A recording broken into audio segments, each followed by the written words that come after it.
Assalamualaikum warahmatullahi wabarakatuh.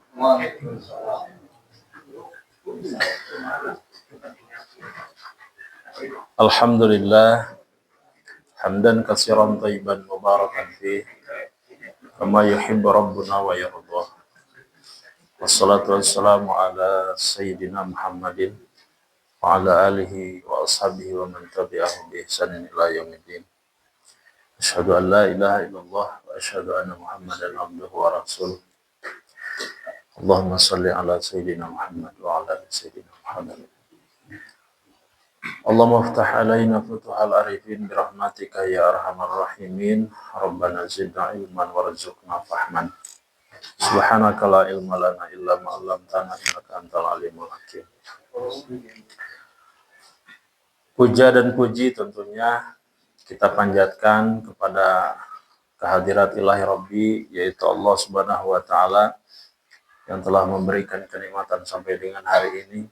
Tentunya nikmat panjang umur, nikmat iman Islam. Alhamdulillah, hujan yang memberikan tentunya kehidupan kepada kita yang berbentuk air itu salah satu nikmat yang jelas Allah telah turunkan kepada kita. Dan mudah-mudahan semua nikmat kesehatan yang telah Allah berikan senantiasa membawa kepada ibadah kepada Allah Subhanahu wa taala. Dan semua amal ibadah kita semoga Allah terima dan kita semua mendapatkan maghfirah Allah Subhanahu wa taala.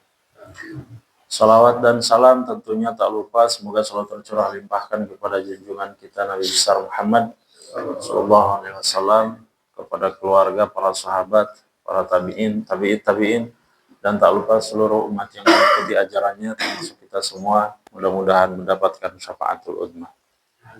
Pada malam hari ini insyaallah kita akan membahas tentang AI, deepfake dan hoax agama. Nah nih Pak, naon ya? Tos aki-aki mau naon? Da nama zaman teknologi Pak. Kedah apal sok AI naon AI. AI teh naon? AI AU AO.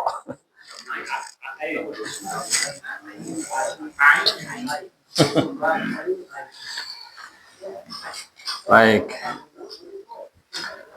Kita mulai dari pengertian AI dulu. AI deepfake. AI itu bermakna kecerdasan buatan.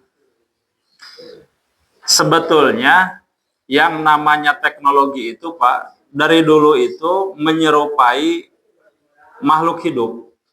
Contoh misalkan pesawat, itu menyerupai apa? Burung, ya kan? Kemudian ada yang namanya kapal selam, itu mencontoh siapa? Apa? Ikan, ya kan? Kemudian handphone, komputer itu menyerupai apa? Ya, telepon, handphone yang sekarang kita tahu smartphone itu apa? Menyerupai apa? Ingin menyerupai apa handphone itu? Lebih tinggi karena malaikat wae mah. Ingin menyerupai bagaimana cara manusia berpikir. Kan begitu ya. Handphone dulu kita menghitung pakai cipwa, nyere, ya kan, terus batu, congklak. Jadi memang dulu itu bagaimana manusia itu berevolusi menciptakan satu alat yang kira-kira bisa membantu. Dari dulu sudah terjadi.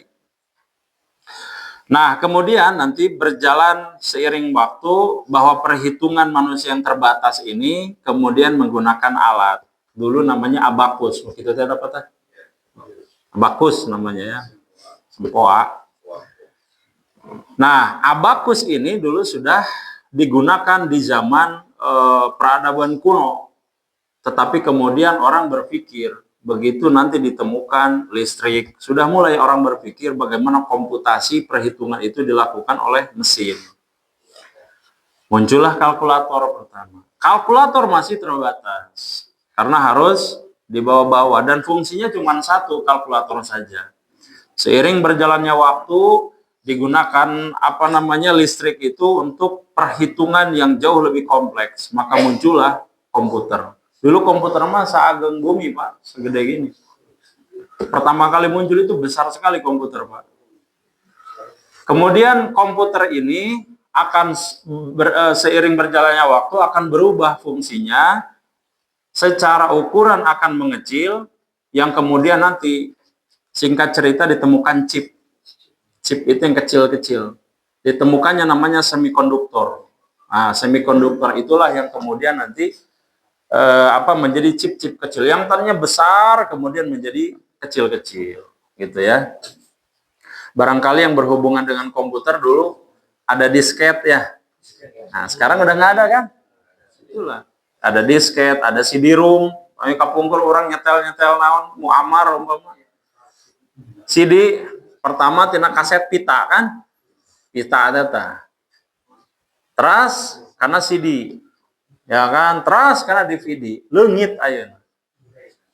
Ayeuna mah tos sadayana digital. Cekap ku YouTube kan. Komputer anu tadi sagede gaban, sagede bumi, akhirnya sagede meja, saageng meja kieu. Teu saageng meja, akhirnya saageng buku. Ayeuna namina notebook. Ti saageng notebook dialitkeun deui handphone nih. Tablet terus kana handphone aja. Ngalitan. Tapi semakin ke sini, fungsi dari elektronik itu semakin canggih. Quran aya di dia. Tafsir aya di dia. Aduh, kampukur mata panyanak-nyanak tafsir teh atuh moal mungkin gitu-gitu. Wah, di jinjing gitu sadayana. Pami ayeuna mah aya perpustakaan digital. Kantun ngadownload unggul. Seueur.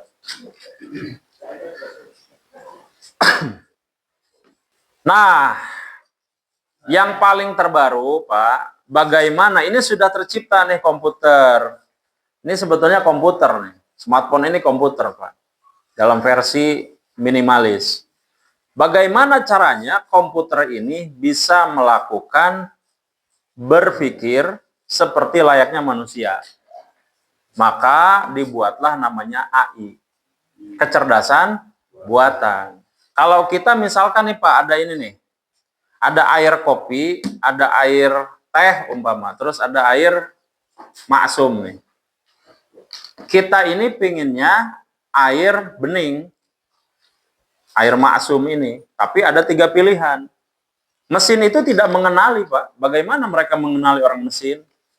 Tapi kemudian bagaimana si mesin ini bisa mengenali, maka AI lah yang bekerja.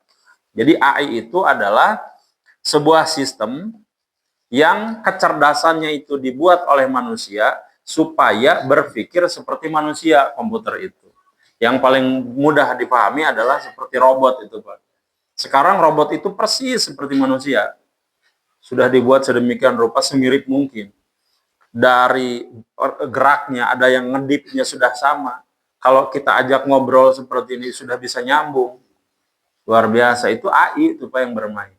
Jadi AI itu adalah sebuah sistem yang melakukan tugas, yang dilakukannya ini adalah oleh mesin. Seperti halnya manusia, itu AI. Nah, kalau deepfake itu Pak, itu lebih dalam lagi. Deepfake itu adalah AI, bagian dari AI untuk memanipulasi foto atau video. Sekarang bahaya itu Pak. Bahaya itu.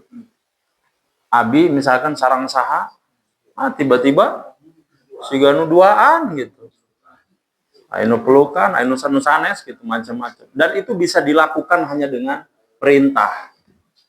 Misalkan Pak Juhri, Krisdayanti, tolong satukan di BHC atus di Padudung duaan di kafe Padudung.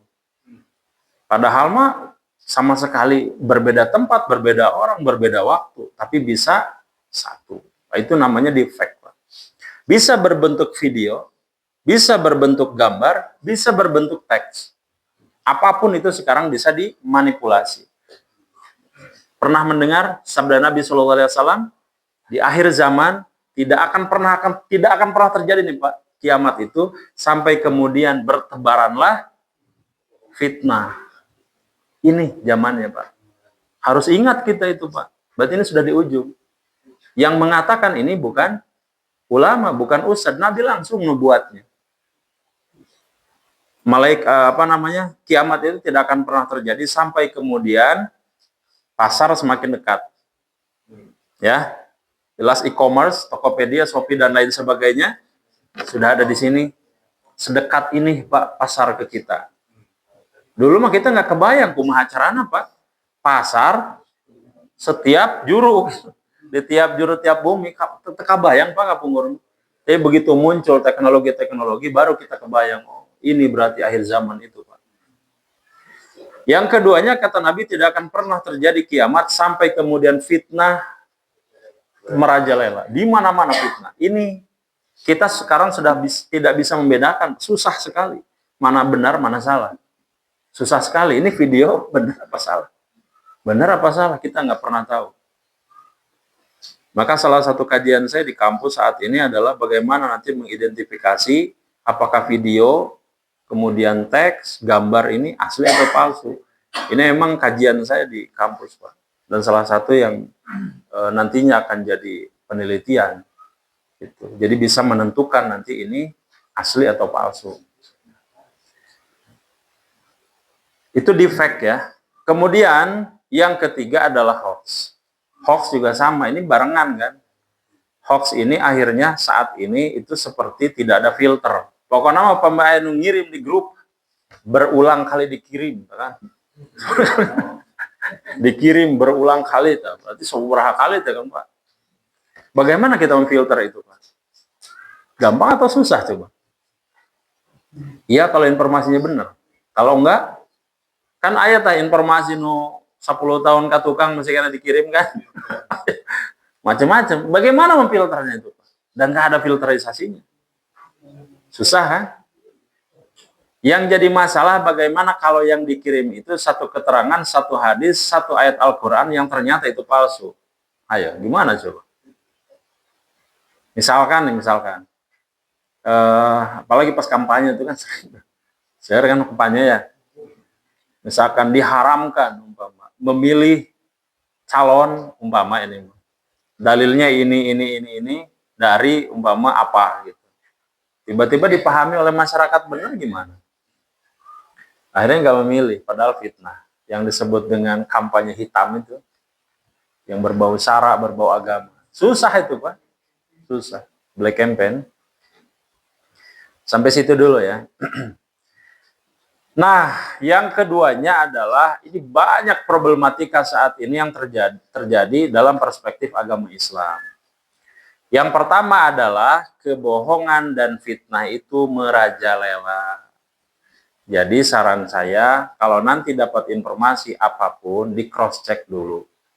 Apalagi yang berbau hadis, Quran, itu harus di cross check ulang. Jangan kemudian tiba-tiba mempercayai. Contoh yang sering bertebaran, dikatakan puasa Rajab.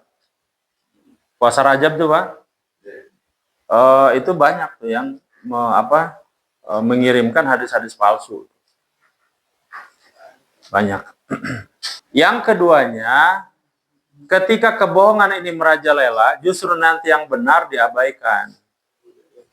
Diabaikan, jadi justru yang benarnya diabaikan karena kita terbiasa dengan kebohongan, Pak. Bahaya nggak coba zaman sekarang? Bahaya sekali, Pak. Jadi disebarkan dulu berita bohong, begitu ada berita benar diabaikan. Bahaya sekali. Yang ketiganya adalah tentu saja bahaya ini bagi akidah. Nanti saya jelaskan bagaimana konsep bahayanya dalam akidah DPEC atau AI ini. Kemudian yang keempat adalah teknologi itu hanyalah alat, tools. Berarti dia hanya sifatnya netral. Bisa baik apabila digunakan untuk berdakwah dalam kebaikan. Sangat luar biasa sekali. Banyak kebaikan-kebaikan yang bisa terdistribusi atau tersalurkan, tersampaikan dengan adanya teknologi. Tetapi juga demikian sebaliknya, bisa bermasalah. Nah, yang terakhir ini, di nomor 2, yang saat ini menjadi masalah adalah kita terabaikan masalah tabayun, Pak. Begitu kita dapat informasi, ya sudah, seperti, ya udah aja gitu, informasi aja. Yang kemudian mengikis rasa tabayun. Tabayun itu kan klarifikasi. Nah, ini sudah semakin menipis, Pak. Jadi kita sudah terbiasa sekarang, sok aya ustad ulama sok diadu domba kan. Nu ieu kieu, hayo, Pak. Bagaimana? Seperti seolah-olah biasa itu. Terus pan ayeuna aya golongan salaf. Aya cenah golongan salaf ya kan? Nah, nu hijrah salaf. Terus orang sana salaf gitu. Bingung abi masalah salaf. Ai orang sana salaf gitu. Bulan? Kami secara bahasa salaf teh terdahulu. Salaf itu berarti mengikuti orang-orang terdahulu. Dan generasinya itu 200 tahun. 200 sampai 300 tahun setelah Nabi hijrah. Itu dihitungnya begitu. Dan kalau dihitung itu sampai kemudian kepada para 4 imam mazhab. 200 Hijriah. Sampai ke Imam Ahmad bin Hambal. Dan murid-muridnya seperti Imam Muslim, Imam Bukhari. Itu pertengahan abad 250-an Hijriah. Imam Syafi'i wafat 204 Hijriah. Kemudian nanti punya murid wafat di 240-an. Punya murid lagi Imam Muslim, Imam Bukhari wafat 270-an, 260-an kalau tidak salah. Berarti di kurun waktu itu. Nah, itu yang disebut dengan generasi salaf. Artinya kembali ke sana gitu. Berarti kita enggak gitu. Kan begitu, Pak. Tapi yang selalu digaungkan kan begitu. Akhirnya apa? Berbenturan. Ini masalah ini, literasi dan tabayun. Akhirnya sesama ustadz, tasya. Ya kan? Saling berbagi pandangan tetapi tidak dalam satu tempat. Akhirnya debat kusir. Ini masalah serius, Pak, di digital informasi sekarang itu. Jadi yang menghajarnya itu adalah kelompok-kelompok yang memang punya jamaah. Kan lebih berbahaya, Pak. Lebih berbahaya orang berilmu yang kemudian menyalahgunakan keilmuannya. Karena efeknya luar biasa. Begitupun dengan penguasa. Begitupun dengan orang kaya. Jadi lebih berbahaya orang-orang yang punya ilmu, punya harta, punya kuasa. Lebih berbahaya dibandingkan dengan yang tidak. Padahal Al-Quran sudah menyebutkan wala tuzakku. Wala tuzakku, janganlah kalian menganggap diri kalian paling suci. Nggak boleh, Pak. Ketika menganggap diri kita paling suci, kesombongan. Itu kan bentuk dari kesombongan yang tipis, Pak. Nih, kelompok kami ini paling benar. Terus sadayana salah, orang salah gitu. Terus semua orang yang melakukan ibadah bid'ah gitu. Bahaya itu. Tipis sekali tipis. Dan setan mah bisaan setan mah. Masuk kita yang poin 3. Apakah ada dalil syar'i? Kapungkur mah Pak kabayang ku abi. Kunaon ya Allah teh tekenging digambar. Rasul tekenging digambar. Tekenging haram hukum, haram mutlak. Nabi, Allah itu tidak boleh digambar. Baru kita tahu hari ini, Pak. Seandainya Allah ada gambarnya. Seandainya Allah boleh digambar. Dan dulu sudah ada gambarnya. Kumaha misalkan Pak Juhri tiba-tiba serang Allah. Luar biasa. Ya kan? Maka Nabi dalam keterangannya menyebutkan di poin 4, di poin 4 itu ada turunan-turunannya ya. Tidak diperbolehkan menggambar Allah dan para nabi. Laisa kamitslihi syai'un. Tidak boleh, haram, Pak. Dan itu hukumnya haram mutlak. Makanya tidak pernah ada yang menggambar umat Islam nih, ajaran tidak diperbolehkan menggambar Allah dalam bentuk apapun, nggak boleh, haram. Dan haramnya haram mutlak, artinya sudah tidak ada perdebatan di situ. Haram. Kita tahu sekarang bahwa kalau Allah ada gambarnya, tiba-tiba Allah ada di laut, tiba-tiba Allah disandingkan ada di langit, tiba-tiba Allah ada di warteg, kan sebuah penghinaan itu. Makanya tidak ada. Nabi juga tidak ada, tidak diperbolehkan, haram mutlak juga. Kalau Nabi Muhammad ada gambarnya, umpama, bisa disembah, bisa diolok-olok, Pak. Oh, Nabi Muhammad itu umpama apa gitu. Sama seperti sekarang ada Tuhan dari agama sebelah yang diolok-olok. Ya kan? Cenah aya janggot, salib. Kok pangeran teh aya naon teh namina teh? Tuhan kan harus maha suci. Kalau dia manusia berarti ada kotoran dong dalam tubuhnya. Bagaimana Tuhan yang maha suci kemudian mengandung kotoran? Kapaham teh logikana? Kan jadi olok-olok kata Pak. Jadi tidak bisa. Maka Allah tidak boleh digambar sebagaimana Nabi juga tidak boleh digambar. Gitu ya. Misal kumaha misalkan pamit tulisan mas sanes gambar. Lapan Allah itu kan. Muhammad eta mah sanes gambar tulisan. Tesawios eta mah. Itu. Jadi ternyata yang namanya fitnah dan berita bohong itu sudah digambarkan oleh Allah 1400 tahun yang lalu dalam surah An-Nur ayat 11. Bunyinya bagaimana? Innalladzina ja'u bil ifki usbatum minkum. Innalladzina ja'u bil ifki usbatum minkum.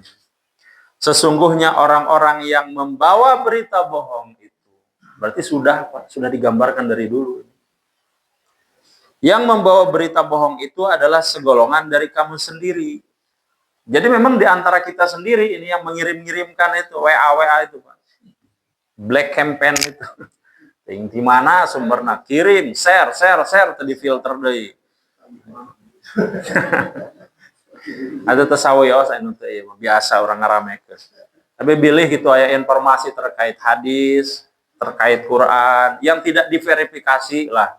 Ujung-ujungnya nanti berfatwa. Itu yang berbahaya. Maka kata Allah, sesungguhnya orang-orang yang membawa berita bohong itu adalah segolongan dari kamu. Masih di antara kita ini, manusia juga. Berikutnya adalah, yang hilang sekarang adalah tabayun. Tabayun, Pak. Ini mulai terkikis. Ya ayyuhalladzina amanu in ja'akum fasikun binaba'in fatabbayanu. Wahai orang-orang yang beriman, jika datang kepadamu seorang fasik membawa suatu berita, kapung kurma berita teh dibawa, disampaikan secara lisan. Sekarang ku ketikan. Kan kapung kurma ucluk-ucluk kaya gitu. Bentuknya fisiknya ada, menghadap. Bahwa si anu begini, ternyata bohong. Sekarang cuman di WA. Itu lebih berbahaya, karena WA mah bisa grup. Bisa share berkali-kali, wah itu berbahaya. Cukup sekali kirim, sakomplek apa lah ya namanya. Di kampung kurma kumaha orang kedah hiji-hiji. Pokoknya iya rahasianya antara orang ngungkul ya ternyata sedayana kan apa lah. Nah, jadi memang zaman sekarang lebih berbahaya dalam proses pengiriman informasi. Berarti dosa jariahnya lebih mudah. Lebih mudah berarti.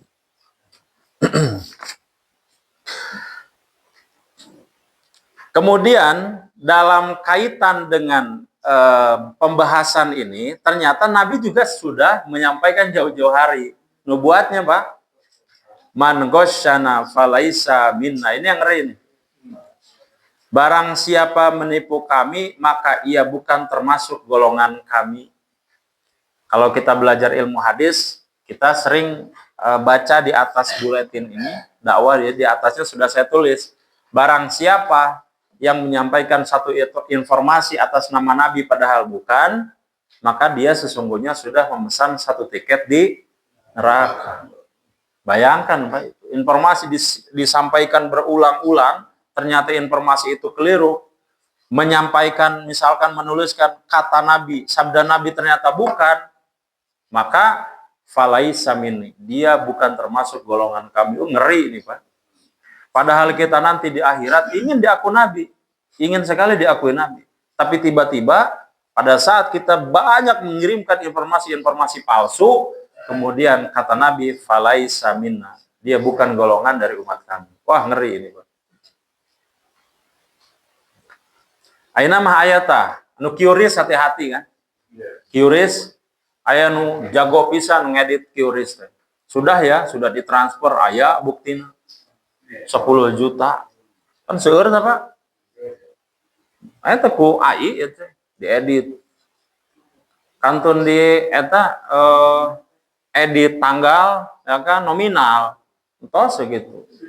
Tah cenah atos di capture ternyata telebes. Penipuan. Seueur kan hati-hati tanu icalan. Ini sesuai sabda Nabi, man ghasyana falaisa minna. Orang-orang yang seperti ini menggunakan teknologi untuk menipu orang lain, falaisa minni, kata Nabi, dia bukanlah golongan kami. Ngeri ini, Pak. Jadi kita bisa katakan sholatnya, ibadahnya yang lain itu, berbahaya. Akhirnya tidak ada gunanya, apa tidak ada artinya. Caranya menipu seperti itu. Tetapi kemudian agama punya rule nih, Pak, punya aturan. Apakah boleh perkembangan teknologi itu sedemikian maju, bolehkah? Boleh. Sebagaimana dijelaskan dalam surah Al-Mujaddalah ayat 11 yang kita tahu.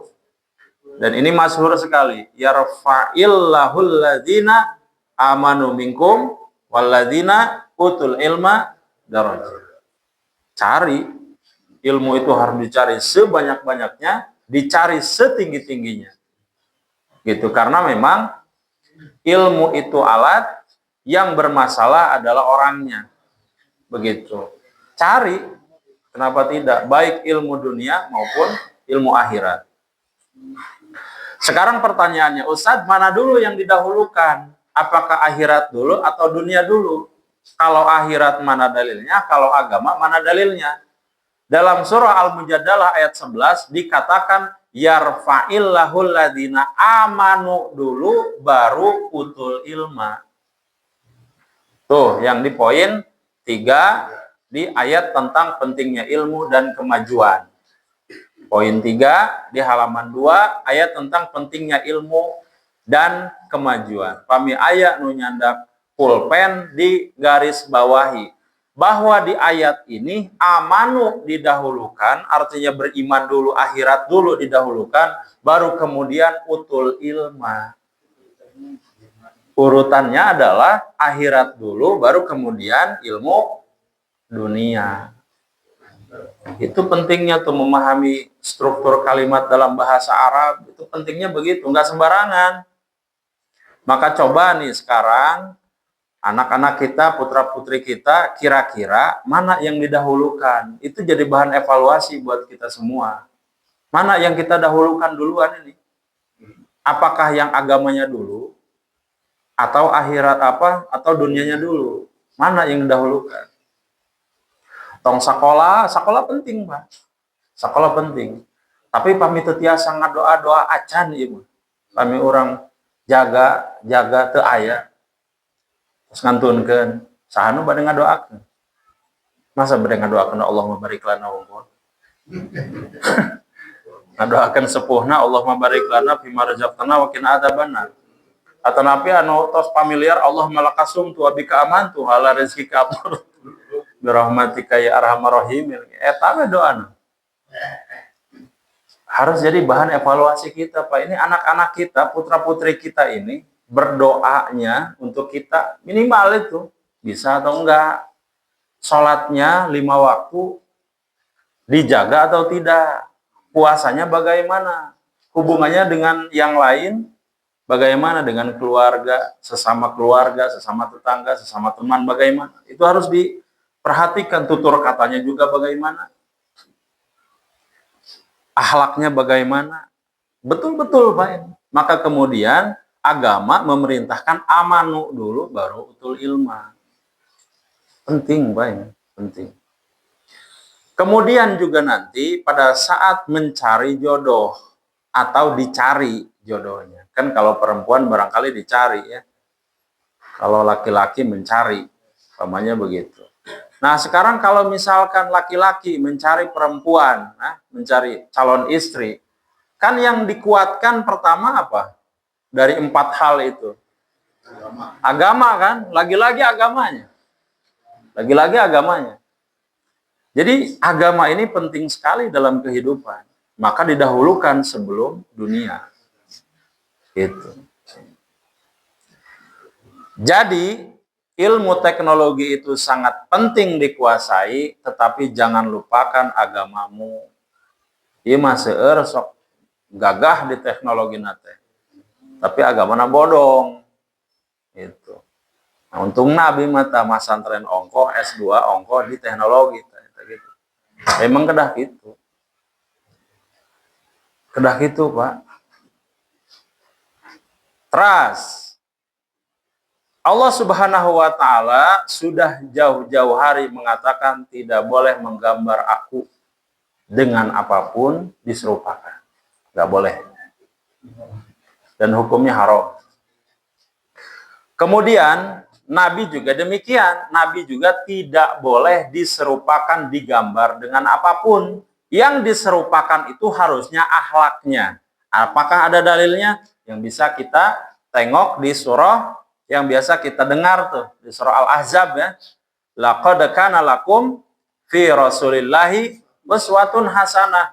Nabi itu hanya menginginkan kita menggambarnya itu bukan dalam bentuk gambar yang asli, tetapi dalam akhlak dan perilaku. Ingin dicontohnya begitu. Tidak yang lain, tidak berupa fisik. Makanya kalau ada film, gambar, itu tidak boleh. Biasa Pak, misalkan di film itu kan cahaya ya.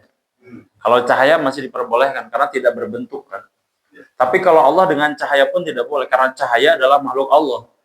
Sehingga masa sang pencipta disamakan dengan cahaya. Cahaya itu makhluk, nggak boleh, haram. Tapi kalau Nabi masih diperbolehkan menggunakan cahaya. Gitu. Tidak boleh ada fisiknya, tidak boleh ada rupa yang nggak boleh, haram hukumnya. Makanya kalau Bapak pernah lihat film Khalifah Omar, film berseri itu Pak, berepisode-episode tuh, namanya Omar. Omar itu maksudnya Umar bin Khattab. Itu menceritakan tentang kisah zaman Nabi dan para sahabat.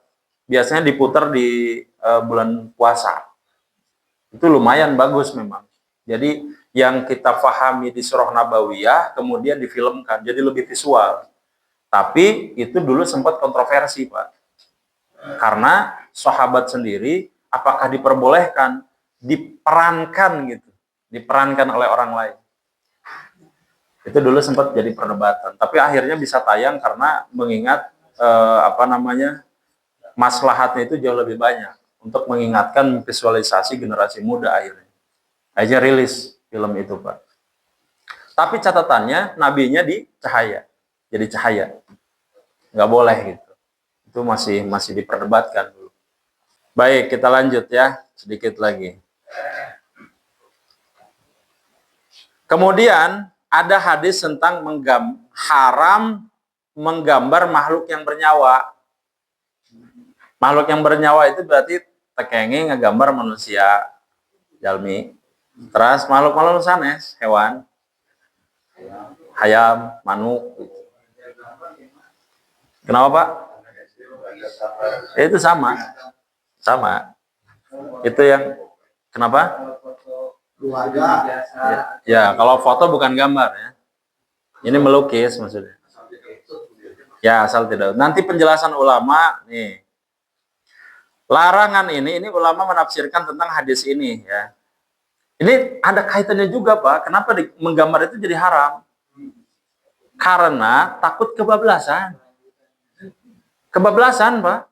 Akhirnya nanti semuanya digambarkan. Sekarang yang mata satu Dajjal digambar. Neraka divisualkan, digambar. Surga digambar. Ya kan? Jadi bayangan orang terhadap neraka ya udah cuman segitu, padahal jauh lebih dahsyat dari itu kan. Surga juga sama. Akhirnya menggambar ini memunculkan apa namanya khayalan, imajinasi yang berlebihan.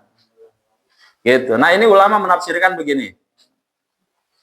Kenapa ulama menafsirkan nih? Kenapa Nabi melarang? Satu alasannya, khawatir menimbulkan pengagungan berlebihan. Tuh, ayat gambar misalkan Wali Songo.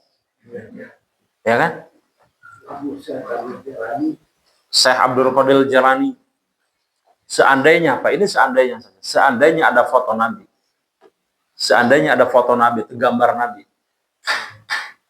Bisa-bisa disembah, Pak. Bisa-bisa disembah. Sebagaimana ada di agama yang lain, foto, patung, dan bentuk-bentuk secara visual akhirnya disembah. Gitu. Makanya diharamkan. Ini yang disebut dengan preventif, pencegahan sebelum terjadi. Jadi sebelum ke gambar sebelum ke penyembahan, gambarnya saja tidak boleh gitu. Mendekati menggambarnya saja tidak boleh.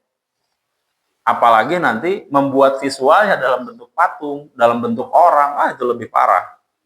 Baru menggambar saja. Yang kedua adalah wujudnya asli gitu. Satu utuh ini Pak, utuh. Gambar dari ujung rambut sampai ujung kuku digambar, itu yang tidak boleh. Tapi kalau setengah-setengah, tidak dipermasalahkan. Ya, ulama ada yang mengatakan, bagaimana kalau seandainya mukanya orang umpama, tapi badannya misalkan sendal gitu umpama. Lebih amat nih. Nah itu, ikan kan masih makhluk bernyawa. Misalkan Pak Deddy Kuabi, Pak Haji Deddy ya digambar Kuabi. Ya kan, sirahna digambar tapi handapnya keramik.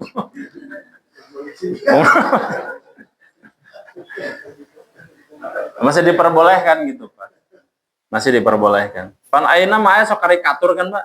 Kalau karikatur itu bentuk-bentuk pendekatan ya supaya tidak ke sana gitu. Kemudian yang ketiga adalah khawatir ada penyalahgunaan ke orang-orang yang tidak bertanggung jawab. Sekarang kita sudah banyak tuh Pak. Di Perancis ada orang yang akhirnya menghina kan, masuk ke kategori penghinaan. Di Swedia, terakhir kemarin di New Zealand akhirnya ditembak tuh Pak. Karena menyelewengkan gambar Nabi, digambar Nabi ada karikaturnya. Pernah dengar nggak Pak kasusnya? Iya, karikatur Nabi. Ya kan? Kemudian karikatur Nabinya itu dihina. Karikaturnya sendiri sudah menghinakan Rasulullah, dihina lagi. Itu kan lebih-lebih. Nah, kenapa makanya hadis ini ada untuk itu, Pak? Baru tahu kita ada kasus di zaman sekarang itu. Sudah 1400 tahun yang lalu, Nabi melarang, mengharamkan. Itu ternyata digambar jadi karikatur. Ini hadisnya, Pak. Baru tahu kita hari-hari ini. Itu barangkali Pak, ada yang mau ditanyakan? Katanya malaikat rahmat tidak akan masuk ke rumah bila mana ada gambar-gambar yang bernyawa. Ya. Termasuk foto keluarga. Itu foto keluarga tidak termasuk dalam kategori gambar, itu foto ya.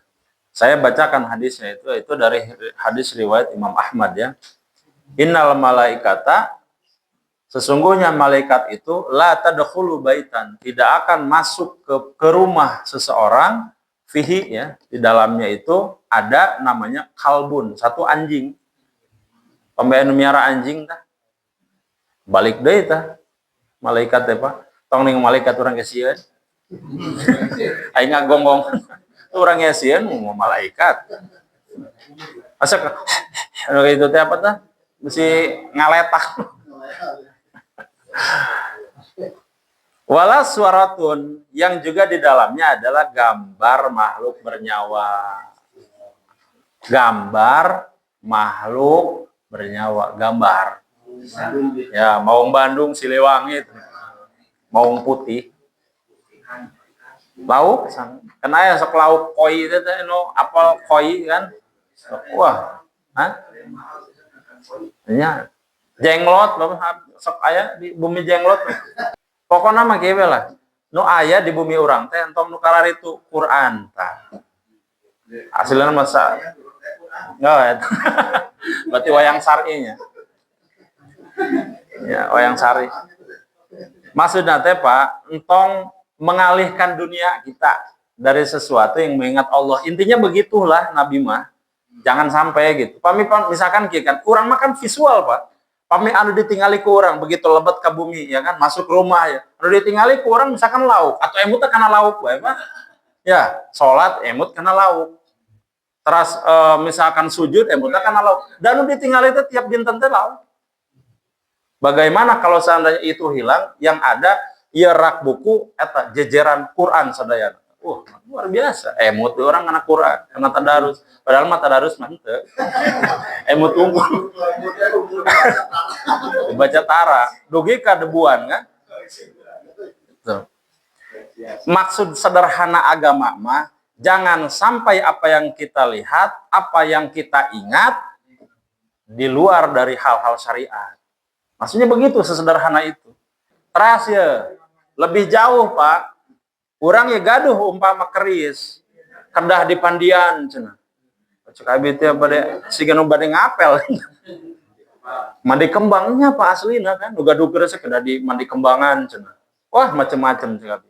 Jadi semacam itu akhirnya Pak, dari perkara yang tadinya dilarang agama itu tadi, yang tidak boleh dilukis, yang tidak boleh digambar dalam bentuk patung, akhirnya apa? Ujung-ujungnya ke syirik.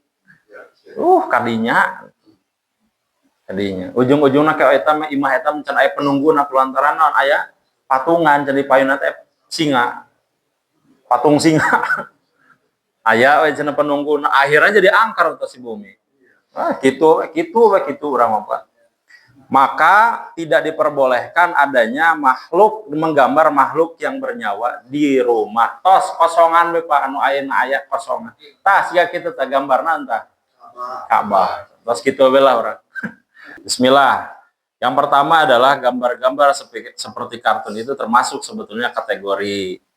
Cuman nanti ada ulama-ulama yang menjelaskan apakah itu dilarangnya mutlak atau tidak.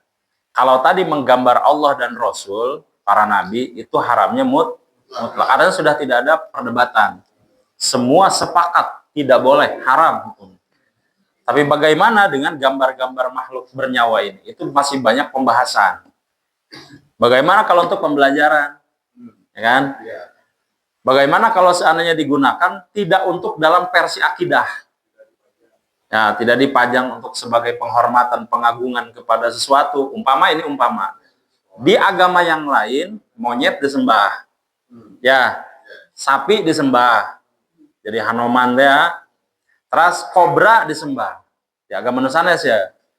Nah, kalau seandainya kita tidak ada berhubungan dengan akidah, gambar itu kita gambar-gambar aja gitu, nggak ada hubungan dengan akidah, maka diperbolehkan gitu, karena bukan keharaman yang mutlak.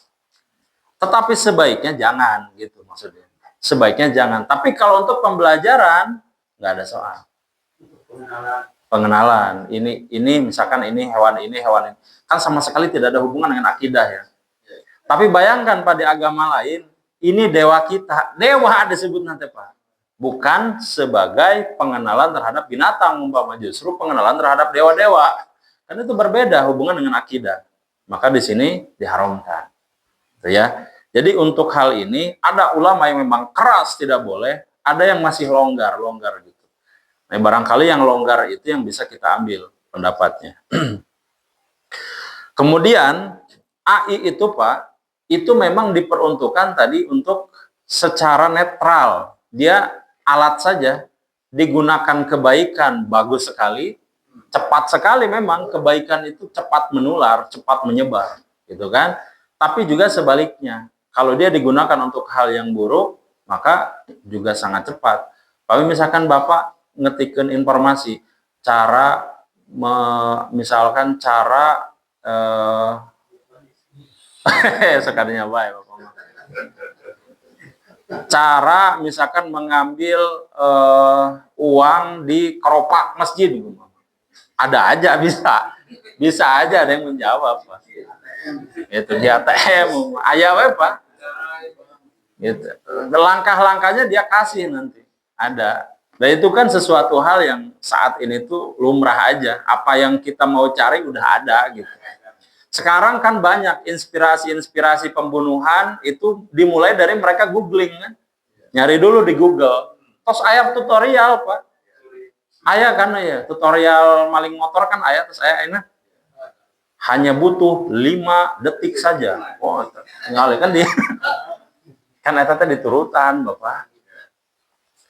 Itu tutorial-tutorial seperti itu memang di satu sisi edukasi, di sisi yang lain mengajarkan orang berbuat tidak baik. Tuh. Lagi-lagi bagaimana penggunanya punya niat. Itu kan dikembalikan ke pengguna ini. Pertanyaan tadi juga sama, Bapak ya aya koleksi badik tadi. Segala macam. Eta niatnya kanggo naon? Apakah kanggo menyombongkan diri? Haram maksudnya. Gitu, koleksi. Misalkan nih, Pak, sadayana dipajang misalkan di ruang tamu. Jantan misalkan pambe aya nu lebet ka bumina, wah, Pak Haji teh jawara ieu pendekar.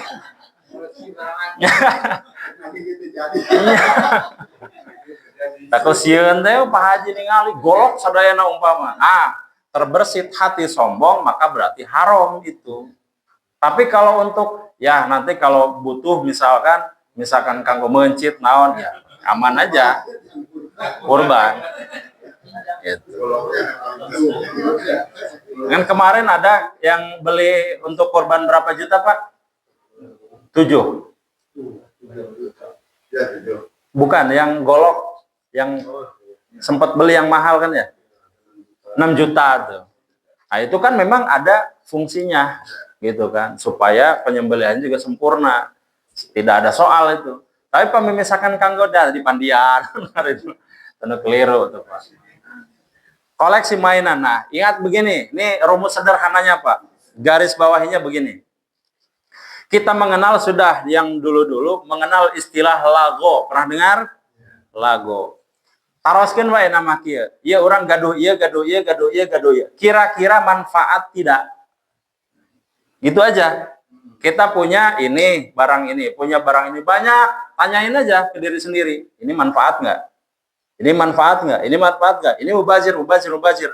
Ingat, Pak, satu kampak dipertanyakan 40 hari 40 malam. Satu kampak saja, Pak. Sekarang kalau kita banyak barang-barang yang tidak berguna, bagaimana pertanggungjawaban kita nanti? Satu kampak saja dipertanyakan, apalagi banyak. Aya orang gaduh ieu ternyata tadi anggo. Menang ngasarna wungkul, haliwuna wungkul teh ngasar, Pak. Begitu tas ayam mah diantep. Diabaikan. Ya, kita mah ini sebagai orang yang beragama, ya, yang berfungsi sajalah, Pak. Gitu ya. Tanyakan, itu pasti yang paling tahu adalah diri kita sendiri. Baju, pakaian nih, Pak, pakaian, sendal, apapun lah. Barang-barang kita ini kalau memang sudah tidak ada manfaatnya, kita coba mulai untuk singkirkan aja. Kalau bisa dikasihkan, kalau memang masih bagus. Kalau memang ya sepertinya tidak layak, buang saja, Pak. Dibuang saja. Itu jadi pertanggungjawaban luar biasa kalau dalam sisi agama.